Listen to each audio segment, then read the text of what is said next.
Companies Act, Section 378 ZS, Reconversion of a producer company into an interstate cooperative society. Section 378 ZS of the Companies Act, 2013, deals with the process by which a producer company that was originally an interstate cooperative society may revert to its prior status as a cooperative society. This provision outlines the legal pathway and procedural requirements for such reconversion, ensuring due consideration of member and creditor interests and regulatory oversight. The provision is structured as follows. 1. Eligibility and application for reconversion. Any producer company, which was earlier registered as an interstate cooperative society and was later restructured and incorporated as a producer company under the relevant provisions of Chapter XXIA of the Companies Act, 2013, may apply for reconversion back into its original form as an interstate cooperative society. Such a reconversion can be initiated in the following two scenarios. A. By way of a resolution passed in a general meeting of the producer company. This resolution must be approved by not less than 2/3 of the members present and voting at the meeting. B. On the request of the creditors of the producer company, where such request is made by creditors representing at least 3/4 of the total value of the company's creditors. In either case, an application must be made to the tribunal, i.e., the National Company Law Tribunal or NCLT, for approval of the reconversion. 2. Direction for convening meetings. Upon receipt of an application under subsection 1, the tribunal shall issue directions for convening meetings, as necessary. These may include a meeting of the company's members, or a meeting of the concerned creditors, depending on the nature of the application. The tribunal will also prescribe the manner in which such meetings should be conducted to ensure transparency and fairness. 3. Approval and binding effect of the resolution. At the meetings conducted in accordance with the tribunal's directions. If a majority in number representing at least 3/4 in value of the creditors or members, as applicable, vote in favor of the reconversion. If the tribunal sanctions the reconversion, then the decision shall become binding on all the members of the producer company, all the creditors of the producer company, and the company itself.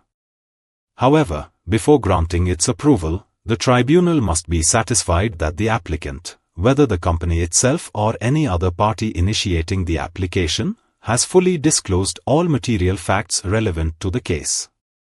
Such material facts may include but are not limited to the latest financial status of the company, the most recent auditor's report on the company's accounts, any ongoing investigative proceedings under Chapter 14 of the Companies Act, and any other relevant information or concerns. This disclosure must be made to the tribunal through an affidavit or other acceptable means. 4. Filing of tribunal order with the registrar. An order passed by the tribunal under subsection 3 shall not take effect until a certified copy of the order is filed with the registrar of companies in accordance with applicable law. 5. Annexing order to memorandum or constitution documents. Once the certified order has been filed, a copy of the tribunal's order must be annexed to every copy of the memorandum of the company issued thereafter. In cases where the company does not have a memorandum, the order must be annexed to every copy of the instrument that constitutes or defines the company's constitution. This ensures that all stakeholders and readers of the company's key governance documents are informed of the reconversion. 6. Penalty for non-compliance with filing requirement. If the company fails to comply with the requirement to file the tribunal's order with the registrar under subsection 4, then the following parties may be penalized: the producer company itself, and every officer of the company who is responsible for the default. The punishment shall be a fine extending up to 100 rupees for each copy of the memorandum or other constitution document in respect of which the default has been committed. 7. Stay of legal proceedings during tribunal consideration. At any time after the application for reconversion has been filed with the tribunal and before the application is finally disposed of, the tribunal may, at its discretion, stay the commencement or continuation of any legal suit or proceeding against the producer company, on such terms and conditions as the tribunal considers appropriate. This provision ensures that the company is not unduly burdened by litigation while the reconversion process is under judicial consideration.